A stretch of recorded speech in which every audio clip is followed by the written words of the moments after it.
آج ہم پڑھیں گے نماز استخارہ کے بارے میں۔ سجدہ صاحب کی طرح یہ بھی ایک ٹاپک ایسا ہے جس پر بے شمار سوال آتے ہیں اور اس کے بارے میں بہت سی غلط فہمیاں بھی پائی جاتی ہیں۔ تو آئیے دیکھتے ہیں کہ قرآن و سنت سے ہمیں کیا پتہ چلتا ہے اور اس کا صحیح طریقہ کیا ہے۔ لفظ استخارہ کا لفظی معنی ہوتا ہے کسی چیز میں سے بہتر کو طلب کرنا، خیر مانگنا۔ جیسے آپ دیکھ رہے ہیں نا، استخارہ جو ہے طلب الخیرتی، تو روٹ کیا ہے اس کا؟ خیر۔ اور استفعال پہ کیا معنی بن جاتا ہے؟ طلب کا، خیر طلب کرنا، خیر چاہنا۔ کہا جاتا ہے استخر اللہ یخر لک، اللہ سے استخارہ کرو، اللہ سے خیر مانگو، وہ تمہارے لیے خیر کا انتخاب کرے گا، وہ تمہیں بہتر دے گا۔ تو یہ ہے بیسک کانسیپٹ کہ اللہ سے بہتری کا سوال کرنا کسی بھی معاملے کی۔ اور اصطلاحی معنی کیا ہے استخارے کا؟ اختیار طلب کرنا، یعنی نماز استخارہ میں وارد شدہ نماز اور دعا کے ساتھ اللہ کے نزدیک جو بہتر اور اولا ہے، اولا کا مطلب افضل ہے، اس کام کی طرف پھرنا اور اس کو طلب کرنا۔ جب انسان کوئی اہم فیصلہ کرنے لگے تو اس موقع پر اگر اسے سمجھ نہیں آ رہی کہ کیا کرنا چاہیے تو اسے اللہ سے مدد مانگنی چاہیے اور بہتر انتخاب کی دعا کرنی چاہیے، باقاعدہ نماز اور دعا کے ساتھ۔ ٹھیک ہے، تو استخارے کی نماز بھی ہے اور دعا بھی ہے، اور دعا جو ہے وہ مسنون ہے، مسنون دعا۔ ایک تو لوگوں نے خود ساختہ استخارے کی دعائیں بنائی ہوئی ہیں، نہیں، جو رسول اللہ صلی اللہ علیہ وسلم نے سکھائی ہے۔ علماء کا اجماع ہے کہ نماز استخارہ سنت ہے۔ استخارہ کے مشروع ہونے میں حکمت یہ ہے کہ اللہ کے سامنے سر تسلیم خم کیا جائے اور طاقت و قدرت سے نکل کر اللہ سبحانہ وتعالیٰ کی طرف التجا کی جائے تاکہ وہ دنیا اور آخرت کی خیر و بھلائی جمع کر دے، اور اس کام کے لیے مالک الملک سبحانہ وتعالیٰ کا دروازہ کھٹکھٹانے کی ضرورت ہے۔ یعنی اللہ ہی ہے جو انسان کے لیے کسی کام میں دنیا اور آخرت کی بھلائی کو جمع کر سکتا ہے، اور اس کے لیے نماز اور دعا سے بڑھ کر کوئی چیز بہتر اور کامیاب نہیں، کیونکہ اس میں اللہ کی تعظیم اور اس کی ثنا ہے اور اس کی طرف قولی اور حالی طور پر محتاجگی کا اظہار ہے۔ جیسے قرآن مجید میں آتا ہے نا، وَاسْتَعِینُوا بِالصَّبْرِ وَالصَّلَاةِ، مدد مانگو صبر اور نماز کے ساتھ۔ تو کسی بھی اہم معاملے میں ہم کیا کرتے ہیں؟ مدد مانگتے ہیں اللہ سے نماز کے ساتھ اور اس مسنون دعا کے ذریعے۔ یاد رہے کہ انسان اللہ کا محتاج ہے۔ قرآن مجید میں آتا ہے یا ایھا الناس انتم الفقراء الی اللہ واللہ ھو الغنی الحمید، اے لوگو تم ہی اللہ کی طرف محتاج ہو اور اللہ ہی سب سے بے پرواہ تمام تعریفوں کے لائق ہے۔ انبیاء ہمیشہ اللہ سے ہی خیر مانگتے رہے، جیسے موسیٰ علیہ السلام نے دعا کی تھی رب انی لما انزلت الی من خیر فقیر، اے میرے رب بے شک جو خیر بھی تو میری طرف نازل فرمائے میں اس کا محتاج ہوں۔ اور یاد رکھیے کہ مومن کے بارے میں اللہ کا ہر فیصلہ خیر کا فیصلہ ہی ہوتا ہے، چاہے وہ کام جس پر ہمارا دل چاہ رہا ہے وہ ہو جائے یا نہ ہو، اس میں خیر ہی ہوتی ہے۔ انس رضی اللہ عنہ سے مروی ہے، وہ کہتے ہیں کہ میں نے نبی صلی اللہ علیہ وسلم کو یہ فرماتے ہوئے سنا کہ مجھے تو مومن پر تعجب ہوتا ہے کہ بے شک اللہ اس کے لیے جو فیصلہ بھی فرماتا ہے وہ اس کے حق میں بہتر ہی ہوتا ہے۔ ٹھیک ہے، یعنی مومن کے لیے اللہ تعالیٰ جو فیصلہ فرماتا ہے وہ بہتر ہی ہوتا ہے۔ ہمارا کام کیا ہے؟ خیر مانگنا، اور فیصلہ کرنا کس کا کام ہے؟ اللہ سبحانہ وتعالیٰ کا۔ لہٰذا پھر دعا مانگ کے انسان معاملہ اللہ پر چھوڑ دے اور اللہ تعالیٰ بندے کے لیے جو بھی فیصلہ کرے بندہ اس پر راضی ہو جائے۔ استخارے کی اہمیت، نبی صلی اللہ علیہ وسلم کا قرآن کی سورت کی طرح استخارہ سکھانا، یعنی جس طرح آپ قرآن مجید کی صورتیں سکھاتے تھے ایسے ہی آپ استخارے کی دعا سکھاتے تھے۔ جابر بن عبداللہ رضی اللہ عنہما سے مروی ہے، انہوں نے کہا کہ رسول اللہ صلی اللہ علیہ وسلم ہمیں تمام معاملات میں استخارہ کرنے کی اسی طرح تعلیم دیتے تھے جس طرح ہمیں قرآن کی کوئی سورت سکھاتے تھے، یعنی اتنی امپورٹنس ہے اس کی ہماری زندگی میں۔ صحابہ کا ہر معاملے میں اللہ سے مشورہ کرنا۔ انس رضی اللہ عنہ سے روایت ہے، کہتے ہیں کہ جب زینب رضی اللہ عنہا کی عدت ختم ہوئی، کن کے نکاح میں تھی وہ؟ حضرت زید کے، تو رسول اللہ صلی اللہ علیہ وسلم نے زید سے فرمایا اسے میری طرف سے نکاح کا پیغام دے دو۔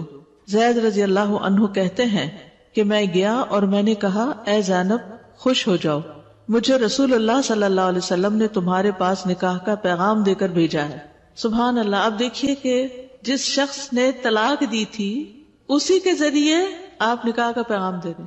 ہم ایسی جگہ پر ہوں تو کیا کریں؟ ہم تو ایسی شادی کا بھی بائیکاٹ کر دیں اور اس شخص سے ہمیشہ کے لیے قطع تعلقی کر لیں کہ طلاق کیا ہوئی، گویا انسانیت کا رشتہ بھی ختم ہو گیا، اسلام کا رشتہ بھی اور انسانیت کا بھی اور ہر طرح کا تعلق کا بائیکاٹ. وہ کہنے لگی میں کوئی فیصلہ نہیں کروں گی حتیٰ کہ اپنے رب سے مشورہ کر لوں. پیغام کون بھیج رہا ہے؟ اللہ کے رسول صلی اللہ علیہ وسلم. اور کس کے ہاتھ بھیجا جا رہا ہے؟ حضرت زید کے ہاتھ. اور کتنی سمجھدار ہے وہ، کہتی ہے کہ میں فیصلہ نہیں کروں گی جب تک اپنے رب سے مشورہ نہ کر لوں، یعنی استخارہ نہ کر لوں. وہ اپنی نماز گاہ کی طرف اٹھی. آپ دیکھیے عربی کے الفاظ اوپر، فقامت الی مسجدہا، گھر میں اپنے لیے ایک مسجد بنائی ہوئی تھی.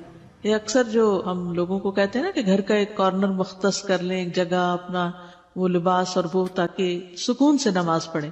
تو بعض اوقات لوگ ہر بات کی دلیل مانگنا شروع کر دیتے ہیں. اس کی کیا دلیل ہے کہ گھر میں مسجد بنائی جا سکتی ہے؟ مسجد کا لفظ جو ہے وہ سجدہ گاہ کے لیے ہوتا ہے، نماز کی جگہ کے لیے ہوتا ہے. وہ صرف کوئی بہت بڑی بلڈنگ ہی نہیں ہوتی، گھر کے اندر بھی آپ کی مسجد ہو سکتی ہے. تو وہ اپنی نماز گاہ کی طرف اٹھی اور نماز استخارہ شروع کر دی. اور قرآن میں حکم اتر آیا، اللہ تعالیٰ نے خود ہی نکاح کر دیا. تو رسول اللہ صلی اللہ علیہ وسلم تشریف لائے اور اجازت کے بغیر ان کے پاس داخل ہو گئے، یعنی ان کے پاس آ گئے. بظاہر خیر کے کام میں بھی استخارہ کرنا، یعنی اس سے بڑی کسی عورت کے لیے کوئی خوش قسمتی کی بات ہی نہیں ہو سکتی تھی اس وقت کہ اس کو اللہ کے رسول پیغام بھیجیں. لیکن پھر بھی انہوں نے استخارہ کیا، اللہ سے مدد مانگی. تو بظاہر ایک کام نیکی کا بھی نظر آ رہا ہو، اچھا کام بھی آپ کرنے جا رہے ہیں، پھر بھی استخارہ کر لینا چاہیے. مثلا آپ کوئی کلاس شروع کرنے جا رہے ہیں، آپ کسی کے ساتھ کوئی کمٹمنٹ کر رہے ہیں، تو اس میں آپ پہلے استخارہ کر لیں. امام نووی رحمہ اللہ فرماتے ہیں اس حدیث سے واضح طور پر پتہ چلتا ہے کہ جو کسی کام کا ارادہ کرے اس کے لیے نماز استخارہ پڑھنا مستحب ہے، خواہ وہ کام بظاہر خیر کا ہی کیوں نہ ہو. استخارے کے بغیر دنیا کے کاموں میں پیش قدمی نہ کی جائے، یعنی استخارہ دین کے کام میں بھی ہوتا ہے اور دنیا کے کام میں بھی، سوائے فرائض کی ادائیگی کے. آپ یہ نہیں کریں گے کہ اللہ تعالیٰ میں ظہر کی نماز پڑھوں کہ نہ پڑھوں، اس کا استخارہ نہیں ہوگا. لیکن باقی اچھے کاموں کے لیے بھی استخارہ ہوتا ہے اور دنیاوی کاموں کے لیے بھی. بعض علماء نے کہا کسی بندے کو دنیا کے کاموں میں سے کسی کام کے لیے اس وقت تک پیش قدمی نہیں کرنی چاہیے جب تک کہ وہ اللہ سے اس میں خیر کا سوال نہ کر لے، یعنی اسے چاہیے کہ نماز استخارہ کی 2 رکعات ادا کر لیا کرے. استخارہ شرمندگی سے بچانے کا سبب ہے. ابن تیمیہ کہا کرتے تھے کہ جو انسان خالق سے استخارہ کرے اور مخلوق سے مشورہ کرے اور اپنے کام میں ثابت قدمی دکھائے، وہ کبھی پشیمان نہیں ہوگا، نادم نہیں ہوگا، شرمندہ نہیں ہوگا، ریگریٹس نہیں اس کو ہوگی. اور یہ بڑی اہم بات ہے کہ جب آپ کوئی کام کرنے لگتے ہیں نا اور استخارہ بھی کر لیتے ہیں، کنسرن لوگوں سے مشورہ بھی کر لیتے ہیں اور اس کے بعد آپ اس کام کو شروع کر دیتے ہیں، پھر آپ دیکھتے ہیں کہ اس کا نتیجہ کچھ بہت اچھا نہیں نکلا، تو آپ پریشان ہونے لگتے ہیں کہ میں نے تو استخارہ کیا تھا، میں نے مشورہ بھی کیا تھا، سب کچھ تھا، پھر پتہ نہیں کیا ہوا. پھر بھی اگر ٹھیک نہیں ہوا تو اس میں بھی خیر ہے، کیونکہ اللہ تعالیٰ اس کے ذریعے آپ کو کوئی سبق سکھانا چاہتا ہے، آپ کو زندگی کا کوئی ایکسپیرینس دینا چاہتا ہے. بعض اوقات انسان کا کسی امتحان میں پڑھنا اس کے لیے آئندہ کی کامیابیوں کا راستہ کھول دیتا ہے اور آئندہ کی بڑی پریشانیوں سے بچنے کا سبب بن جاتا ہے. کیونکہ انسان بعض اوقات غلطی سے وہ سیکھتا ہے جو خالی نصیحت سے نہیں سیکھتا. اب مثلاً اگر کسی کا ہاتھ گرم پانی میں جلا تو آئندہ کبھی زندگی میں وہ گرم پانی کے قریب اس طرح نہیں جائے گا، وہ ہمیشہ بچے گا. لیکن اگر آپ بچے کو لاکھ سمجھاتے رہیں کہ یہ گرم ہے، یہ گرم ہے، اس کی گردان کریں، تب بھی وہ نہیں سمجھتا. ایک دفعہ ٹچ کر لے تو پھر ہوش آ جاتی ہے. تو ہم بڑے ہو کر بھی بچے ہی رہتے ہیں. اللہ کے سامنے کیا حیثیت ہے ہماری عقل کی یا میچیورٹی کی یا کسی بھی چیز کی؟ تو اس میں انسان کو پھر اگر بعد میں یہ احساس ہو کہ میری مرضی کے مطابق چیزیں نہیں بھی ہوئی تو بھی اللہ سے ناراض نہیں ہونا، اس وقت بھی راضی رہنا ہے کہ اس میں بھی خیر ہے. ہو سکتا ہے کہ آپ یہ کام نہ کرتے، مثلا کہیں شادی کی نہیں بنی تو ہو سکتا ہے آپ یہ نہ کرتے، کسی اور سے کرتے، وہ اس سے بڑی مصیبت ثابت ہوتی. تو اللہ نے اس بڑی بلا سے بچا لیا، چھوٹے مسئلے میں ڈالا. بعض حکماء نے کہا جسے 4 چیزیں عطا کر دی گئی وہ 4 چیزوں سے محروم نہیں کیا جاتا. نمبر 1، جسے شکر گزاری کی توفیق دے دی گئی اسے مزید ملنے سے محروم نہیں کیا جاتا. اس کو تو اور ملنا ہی ملنا ہے کیونکہ وہ شکر گزار ہے. اور یہ شکر گزاری ہماری زندگی سے نکلتی چلی جا رہی ہے. ہم کسی کے احسان، کسی کی خیر، کسی کی طرف سے ملنے والے کوئی خوشی، ہم کسی بھی چیز پر اس کو اکنالج نہیں کرنا چاہتے، اس کی تعریف نہیں کرتے، اس کے لیے اچھے جذبات نہیں رکھتے، جس کے نتیجے میں ہم غم زدہ ہی پھر رہتے ہیں اور نعمتوں کی آمد بھی ختم ہو جاتی ہے۔ تو کسی نے اگر ہمارے ساتھ چھوٹی سی بھی بھلائی کی ہو نا، تو اس کو بھی اکنالج کر لینا، چاہے ایک اسمائل کے ساتھ ہی کیوں نہ ہو، یہ بہت بڑے اخلاق کی بات ہے۔ تو جو شکر گزار ہوتا ہے اسے کسی مزید نعمت کے ملنے سے محروم نہیں کیا جا سکتا۔ نمبر 2، جسے توبہ کی توفیق دے دی گئی اسے اس کی قبولیت سے محروم نہیں کیا جاتا، اس کی توبہ پھر قبول ہو ہی جاتی، جیسے کس کی ہوئی تھی سب سے پہلے؟ آدم علیہ السلام کی۔ نمبر 3، جسے استخارہ کرنے کی توفیق دے دی گئی اسے بہتری سے محروم نہیں کیا جاتا۔ اور نمبر 4، جسے مشورہ کرنے کی توفیق دے دی گئی وہ درست بات سے محروم نہیں کیا جاتا، کیونکہ انسان خود ہی عقل کل نہیں ہوتا، جب دوسروں کے ساتھ شیئر کرتا ہے، مشورہ کرتا ہے تو بہتر رائے سامنے آ جاتی۔ آپ دیکھیے کہ کامیاب لوگوں کے کچھ ٹریٹس ہوتے ہیں اور وہ 4 یہاں بیان کر دیے گئے۔ یعنی اگر آپ چاہتے ہیں نا کہ کسی بھی کام میں یا کسی بھی چیز میں، کسی بھی مقصد میں کامیاب ہو، اصل میں کامیابی کیا ہوتی؟ اپنے کسی مقصد کو پا لینا، یہ کامیابی ہوتی ہے۔ مثلاً آپ نے سوچا تھا کہ ہم حی علی الصلاح کورس کریں گے، یہ آپ کا مقصد تھا۔ اگر آپ نے اس کو پورا اٹینڈ کر لیا، اس کو سمجھ لیا، اپنا امتحان دے دیا، پاس ہو گئے، تو آپ کیا ہوئے؟ کامیاب ہو گئے۔ یعنی کامیابی یہ نہیں ہوتی کہ انسان کو بہت سا مال مل جائے یا بہت سارے اس کے دوست ہوں یا بہت ساری اس کے پاس چیزیں ہوں، نہیں، کامیابی یہ ہے کہ آپ نے زندگی میں جو حاصل کرنے کا گول سیٹ کیا، چاہے زیادہ علم حاصل کرنے کا، چاہے خدمت خلق کا، چاہے کوئی ڈگری کرنے کا، چاہے کوئی جاب کرنے کا، تو جب آپ اس کو پا لیتے ہیں تو یہ آپ کی کامیابی۔ لیکن گول سیٹنگ سے لے کر اس گول کی اچیومنٹ جو ہے، یعنی اس مقصد کو پا لینے تک کے بیچ میں کچھ منزلیں ہوتی ہیں، کچھ ٹریٹس، اخلاقیات ہوتی ہیں، کچھ کرنے کے کام ہوتے ہیں جو آپ کو لازماً کرنے پڑتے، تب آپ وہ پا لیتے۔ پھر یہ بھی یاد رکھیے کہ کامیابی کے لیے ہر انسان کو ایک مددگار چاہیے ہوتا ہے، کوئی انسان بھی عقل کل نہیں ہوتا، پھر اس کی پلاننگ کرنی ہوتی ہے، پھر آپ اس کے لیے مشورہ کرتے ہیں، اور سب سے بڑھ کر یہ کہ اللہ سے دعا کرتے ہیں، اور یہاں یہ دعا استخارے کی شکل میں ہوتی ہے۔ یہ کامیاب لوگوں کی عادتوں میں سے ایک عادت ہے کہ جب وہ کوئی اہم کام کرنے لگتے ہیں تو استخارہ بھی کرتے ہیں اور مشورہ بھی کرتے ہیں۔ اب سوال یہ پیدا ہوتا ہے کہ استخارہ کن امور میں کیا جاتا ہے؟ جائز اور مستحب کاموں میں۔ کس میں؟ جائز اور مستحب کاموں میں۔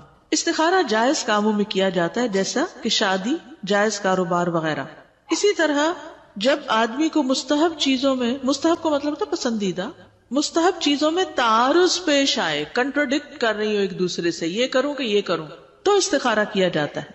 کنٹراڈکشن نہ ہو تب بھی کیا جاتا ہے، کنٹراڈکشن ہو تب بھی کیا جاتا ہے۔ جیسا کہ کوئی آدمی 2 کاموں میں سے کسی ایک کا انتخاب کرنا چاہتا ہو تو وہ زیادہ درست اور نفع سے زیادہ قریب کام کو منتخب کرتا ہے، پھر اس کام میں اللہ سے استخارہ کرتا ہے۔ یعنی یہ نہیں ہوتا کہ اللہ یہ کروں یا یہ، 2 میں سے ایک کو پہلے آپ اپنے دل میں ٹکائیں کہ میں ان 2 میں سے یہ کرنا چاہتا ہوں، پھر اس کے لیے دعا کریں، ٹھیک ہے؟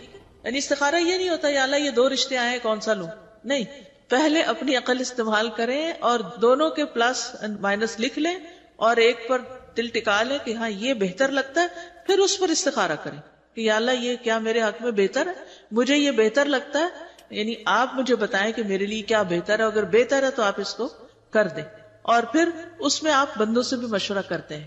تو اس طرح کر کے جو کام کیا جاتا ہے اس میں انسان کو پھر اطمینان ہوتا ہے کہ میں نے استخارے اور مشورے سے شروع کیا تھا، اللہ مجھے ناکام نہیں کرے گا، اور اگر کوئی کمی بیشی ہو بھی گئی تو اس میں بھی اللہ کی طرف سے کوئی بھلائی آئے گی، کیونکہ میں نے خیر مانگی ہوئی ہے، تو اللہ کے ہر فیصلے میں خیر ہی خیر ہے۔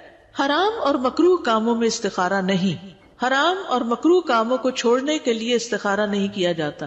کوئی اس بارے میں استخارہ نہیں کرے گا کہ وہ چوری کرے یا نہ کرے، شراب پیے کہ نہ پیے، شراب میری صحت کے لیے اچھی ہے یا بری ہے، اس میں نہیں استخارہ ہوگا۔ واجبات میں استخارہ نہیں ہے، جیسا کہ واجبات کی ادائیگی میں اور لوگوں کے ساتھ احسان اور نیکی کے کاموں میں، اور جس کام کی بھلائی اور اس کا نفع مشہور ہو اس کام میں استخارہ نہیں ہوگا۔ مثلا نماز پڑھوں کہ نہ پڑھوں، زکوٰۃ دوں کہ نہ دوں، کام پہ جاؤں کہ نہ جاؤں، یہ تو آپ کی ڈیوٹی ہے بھائی، آپ کو کرنی ہے، آج کھانا پکاؤں کہ نہ پکاؤں، بچوں کو کھانا دوں کہ نہ دوں، یہ تو نیکی اور بھلائی کے کام ہیں، یہ تو کرتے ہی رہنا چاہیے. تو دوبارہ دیکھیے واجبات کی ادائیگی، یعنی جو بھی آپ کی ڈیوٹیز ہیں، چاہے جاب کی ڈیوٹی ہے چاہے گھر کی ڈیوٹی ہے، ان ڈیوٹیز میں استخارہ نہیں ہوگا. اسی طرح لوگوں کے ساتھ احسان اور نیکی کے کاموں میں، کہ کسی بیمار کی عیادت کرنے جاؤں کہ نہ جاؤں، نہیں، وہ تو ایک نیکی کا کام ہے، کرنا ہوگا آپ کو. اور جس کام کی بھلائی اور اس کا نفع مشہور ہے اس کام میں استخارہ نہیں ہوگا. کوئی یہ استخارہ نہیں کرے گا کہ وہ ظہر کی نماز ادا کرے یا نہ کرے کیونکہ یہ اس پہ واجب ہے. استخارہ ان کاموں میں کیا جاتا ہے جن کے بارے میں بندے کو ان کے درست ہونے اور نفع مند ہونے کا پتہ نہ ہو. یعنی آپ شور نہیں ہے، نماز کا تو فائدہ بتا دیا گیا آپ کو اور نہ پڑھنے کا نقصان آپ کو بتا دیا گیا، کھانا پکانے کھلانے کا ثواب آپ کو بتا دیا گیا، اور اگر آپ مسکین کو کھانا نہیں کھلاتے تو اس کا نقصان قرآن میں بتا دیا گیا. ٹھیک ہے نا. لیکن جہاں تک واجبات اور نیکی کے کاموں کا تعلق ہے، جیسا کہ عبادات، تو ان میں استخارے کی ضرورت نہیں. جی آپ کا سوال تھا کہ کیا سفر کرنے سے پہلے بھی استخارہ کیا جائے گا؟ جی ہاں، جب آپ نے ارادہ کر لیا کہ مجھے اب جانا ہے اپنے رشتہ داروں سے ملنے کے لیے جہاں بھی کوئی ہے، تو پھر آپ نیکی کا کام کرنے لگے ہیں. لیکن چونکہ سفر درپیش ہے اس میں، تو آپ اس کے لیے استخارہ کریں گے. استخارے کا وقت، کسی کام کا ارادہ کرنے کے ساتھ ہی اس کا وقت شروع ہو جاتا ہے. یعنی اس کے لیے صبح شام رات کوئی جیسے 5 نمازوں کے اوقات ہیں، استخارے کا کوئی خاص وقت نہیں ہے. جب آپ کے سامنے کام آیا تو آپ استخارہ کر لیں. جب آپ چیزوں میں سے کسی چیز کے کرنے کا پختہ ارادہ کر لیں اور جائز کاموں میں سے کسی کام پر پیش رفت کرنے کا پختہ ارادہ کر لیں تو ارادہ کرنے کے ساتھ ہی استخارے کا وقت شروع ہو جاتا ہے. اس کی دلیل نبی صلی اللہ علیہ وسلم کا وہ قول ہے جو حدیث میں آیا ہے، اذا ہم، یعنی جب کوئی ارادہ اور پختہ عزم کر لے کہ یہ کرنا چاہتا ہوں میں. یہ بات سمجھنے کی ہے، بہت سے لوگ اس پوائنٹ کو نہیں سمجھتے. کیا سمجھ میں آیا؟ کہ جب 3-4 چیزوں میں سے ایک چیز آپ نے سلیکٹ کر لی اور اگر آپ نے ابھی سلیکٹ نہیں کی تو ابھی استخارے کا وقت نہیں آیا. استخارہ ہوگا ہی اس وقت جب آپ ایک چیز کو پن پوائنٹ کر لیں، اچھا اب میں یہ کرنا چاہتا ہوں. ٹھیک ہے. جب تک آپ تردد میں ہیں، یہ کروں یا وہ کروں یا ابھی سمجھ نہیں آ رہی، تو تھوڑا وقت دیں اپنے آپ کو، جب تک کہ آپ کسی ایک چیز کی طرف چاہے 1% مائل ہو جائیں زیادہ دوسرے کی نسبت، تو پھر کیونکہ ان ڈیسائسونیس سے تو نکلنا ہوگا. پہلے ڈیسیژن لینا ہوگا پھر استخارہ کرنا ہوگا. یاد رکھیے کہ ممنوع اوقات میں نماز استخارہ نہ پڑھی جائے. ممنوع اوقات وہ کون سے ہوتے ہیں؟ جیسے عصر یا فجر کے بعد، عصر کی نماز کے بعد، فجر کی نماز کے بعد استخارے کی نماز نہ پڑھی جائے. عقبہ بن عامر جوہنی سے روایت ہے، وہ کہتے ہیں کہ 3 اوقات کے متعلق رسول اللہ صلی اللہ علیہ وسلم ہمیں منع فرمایا کرتے تھے کہ ہم ان میں نماز پڑھیں یا ان اوقات میں اپنے مردوں کو دفن کریں جب سورج نکل رہا ہو حتیٰ کہ بلند ہو جائے، عین دوپہر زوال کے وقت حتیٰ کہ سورج ڈھل جائے، اور جب سورج غروب ہونے کے قریب ہو حتیٰ کہ غروب ہو جائے، کیونکہ یہ سورج پرستوں کی عبادت کے اوقات ہیں، شرک کرنے کے خاص اوقات ہیں. ٹھیک ہے. تو اس لیے ان 3 اوقات میں استخارہ نہیں کریں.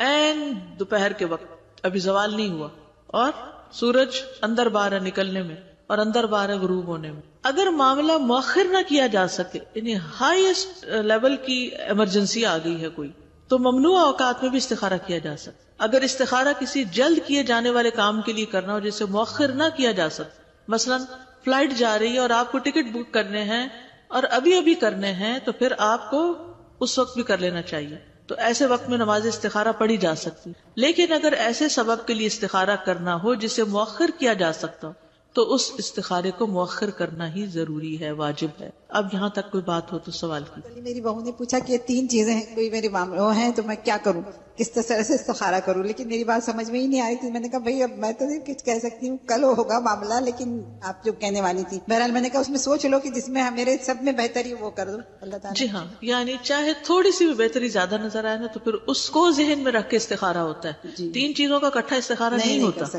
دیکھیے ہر کام میں اللہ تعالیٰ نے ہمیں کیا کہا ہے، پہلے کوشش کرو، پھر دعا مانگو، اللہ سے مدد مانگو. کچھ لوگ رات کو عشاء کی نماز پڑھ کے پھر 2 رکعت استخارہ پڑھ کے سو جاتے ہیں کسی کام کے لیے کر کے. تو وہ کچھ لوگ کہتے ہیں کہ رات کو خواب میں جب آئے تو سب چیزیں آ جاتی ہیں، اچھا ہے یا نہیں اچھا. تو ایسا کچھ بھی نہیں، اس طرح کچھ نہیں ہے نا، کچھ بھی نہیں. استخارے کا طریقہ نبی صلی اللہ علیہ وسلم کا سکھایا گیا طریقہ. جابر بن عبداللہ رضی اللہ عنہما سے روایت ہے، کہتے ہیں کہ رسول اللہ صلی اللہ علیہ وسلم ہمیں تمام معاملات کے لیے استخارہ اس طرح سکھاتے تھے جیسے ہمیں قرآن کی کوئی سورت سکھایا کرتے تھے۔ آپ فرماتے تھے جب تم میں سے کوئی کسی کام کا ارادہ کرے تو فرض نماز کے علاوہ 2 رکعت نفل پڑھے، پھر کہے اے اللہ میں تیرے علم کے ذریعے سے خیر کا طالب ہوں، یعنی یہ دعا پڑھے آخر تک۔ اور یہ فرض نماز کے علاوہ نماز پڑھنی ہوگی، فرض کے بعد آپ نے یہ دعا نہیں پڑھ کے کام چلانا، الگ نماز ہے اس کی، ٹھیک ہے۔ شیخ ابن عثیمین کہتے ہیں کہ علماء رحمہ اللہ نے آپ صلی اللہ علیہ وسلم کے اس فرمان فَلْيُصَلِّ رَكْعَتَيْنِ مِنْ غَيْرِ الْفَرِيضَةِ کہ وہ فرض کے علاوہ 2 رکعت ادا کرے، اس میں اختلاف کیا ہے کہ کیا اگر کوئی سنت مؤکدہ پڑھنے کے بعد استخارہ کی دعا کر لے تو اسے اس کا مقصد حاصل ہو جائے گا، یا استخارے کے لیے مستقل نماز پڑھنا ضروری ہے، یعنی نماز کے بعد 2 سنتیں ہم پڑھتے ہیں تو کیا وہ کافی ہیں، اسی کے بعد دعا کر لے یا پھر 2 نفل اور پڑھ کے پھر دعا کرے۔ جن لوگوں نے کہا من غیر الفریضہ کے الفاظ تمام نوافل حتیٰ کہ سنت مؤکدہ، تحیت المسجد اور تحیت الوضو بھی شامل ہیں، وہ کہتے ہیں کہ کفایت کر جائے گا، تو آپ سنت مؤکدہ کے بعد استخارہ کر لیں، اس میں ممانعت نہیں، کیونکہ نبی صلی اللہ علیہ وسلم نے فریضہ کے علاوہ استخارہ کرنے کا حکم دیا۔ اور جو کہتے ہیں کہ نبی صلی اللہ علیہ وسلم کا یہ فرمان دلالت کرتا ہے کہ استخارہ کے لیے مستقل نماز کا ہونا ضروری ہے، بس میرے نزدیک زیادہ قریب یہی ہے، یہی بات، یعنی اسی کا قول ہے جو کہتا ہے کہ استخارہ کے لیے خاص نماز ادا کرنا ضروری ہے، اس کے علاوہ کوئی اور صورت کفایت نہیں کرتی۔ یعنی سنت مؤکدہ تو اپنے ایک خاص الگ ہی مقصد کے لیے پڑھی جاتی ہے نا، یا وتر پڑھ رہے ہیں یا کچھ بھی، تو استخارہ اگر آپ کر رہے ہیں تو یہ ایک الگ چیز ہے، اس کے لیے الگ ہی نماز ہوگی۔ دائمی کمیٹی کے فتاوی میں آیا ہے کہ استخارہ کے لیے مستقل نماز مشروع کی جاتی ہے، کیونکہ آپ کا فرمان ہے کہ جب تم میں سے کوئی کسی کام کا ارادہ کرے تو اسے چاہیے کہ فرض کے علاوہ 2 رکعتیں ادا کرے، تو یہ کون سی 2 رکعتیں، یہ تھوڑی کا سنت مؤکدہ ادا کرے، ٹھیک ہے، یعنی خاص اسی کام کے لیے 2 رکعتیں ادا کرے۔ 2 رکعتوں میں قرات، کوئی ایسی دلیل نہیں ملتی جو اس بات پر دلالت کرے کہ نماز استخارہ میں کوئی خاص صورت یا متعین آیات کی تلاوت کرنی چاہیے، ٹھیک ہے۔ یعنی بعض لوگ کہتے ہیں نا علم نشرح پڑھو، کوئی کہتا ہے 10 دفعہ قل اللہ پڑھو، کوئی کچھ بتاتا ہے، کوئی کچھ، یہ سب لوگوں کی خود ساختہ باتیں اور انسان کو پریشان کرتی ہیں۔ دین نے ہمیں آزاد رکھا ہے، جو تمہیں آتی ہے سورت وہ پڑھ لو۔ اب اگر ہم کسی کو پابند کریں کہ سورت علم نشرح پڑھو تو اس بیچارے کو قل اللہ ہی آتی ہے تو کیا وہ استخارہ نہیں کرے گا؟ وہ استخارہ کرے گا، ٹھیک ہے نا۔ تو کوئی خاص مخصوص صورت نہیں ہے، رائٹ۔ صحیح بات کیا ہے کہ مسلمان جب نماز استخارہ پڑھے تو وہ دونوں رکعتوں میں سورت الفاتحہ پڑھے، پھر قرآن میں سے جو بھی اس کے لیے پڑھنا آسان ہو پڑھ لے۔ جب بن باز سے نماز استخارہ کی کیفیت کے بارے میں سوال کیا گیا تو انہوں نے کہا اس کی کیفیت یہ ہے کہ 2 رکعت نماز پڑھی جائے جیسے کہ باقی کی نفلی نماز ہوتی، ہر رکعت میں سورت فاتحہ پڑھے اور قرآن میں سے جو بھی اس کے لیے پڑھنا آسان ہو وہ پڑھے اور پھر دعا کرے۔ سلام کے بعد استخارے کی دعا پڑھنا، یہ بھی ایک سوال ہوتا ہے کہ یہ دعا اتحیات کے بعد پڑھ لی جائے، سلام سے پہلے، یا بعد میں پڑھی جائے۔ دعا استخارہ میں مشروع یہی ہے کہ نماز سے فراغت کے بعد دعا کی جائے، اور یہ جمہور علماء کا موقف ہے، علماء کی اکثریت یہی کہتی ہے۔ بن باز کہتے ہیں کہ ایک مسلمان کے لیے مشروع یہ ہے کہ جب وہ نماز استخارہ پڑھے تو سلام پھیرنے کے بعد دعا مانگے، کیونکہ آپ کا فرمان ہے تو جب تم میں سے کوئی شخص کسی کام کا ارادہ کرے تو وہ فرائض کے علاوہ 2 رکعتیں پڑھے، پھر کہے اللہم انی استخیرک بعلمک، تو 2 رکعت کب پوری ہوگی؟ سلام پھیرنے کے بعد ہوگی۔ کیا 2 رکعت پڑھے بغیر صرف دعا پڑھ سکتے؟ یہ بھی سوال آتا ہے، ٹھیک ہے نا۔ یہ واضح ہی ہے کہ استخارہ کی 2 رکعت ہوتی، پھر نماز کے بعد دعا کی جاتی ہے، لیکن اگر مسلمان نماز پڑھنے کی طاقت نہ رکھتا ہو تو کیا نماز کے بغیر صرف استخارے کی دعا ہی پڑھی جا سکتی ہے؟ مثال کے طور پر کوئی عورت حائضہ ہو اور اسے کوئی حاجت پیش آ جائے اور وہ اس بارے میں استخارہ کرنا چاہتی ہے، کوئی بزنس ڈیل ہے، کہیں جانا پڑ رہا ہے یا کوئی بھی، لیکن وہ نماز نہیں پڑھ سکتی، تو کیا اس کے لیے صرف دعا مانگ کر استخارہ کر لینا جائز ہے؟ جی ہاں۔ اس کا جواب کیا ہے؟ جی ہاں۔ جس کے لیے نماز ادا کرنا ممکن نہ ہو، نفاس کی حالت میں عورت 40 دن کے لیے، حیض کی حالت میں 10 دن کے لیے، اور وہ کام جس کے لیے استخارہ کرنا 10 دن نہیں لٹکا سکتے، تو اب کیا کرے؟ اب صرف نماز کے بغیر ہی دعا استخارہ پڑھ لے۔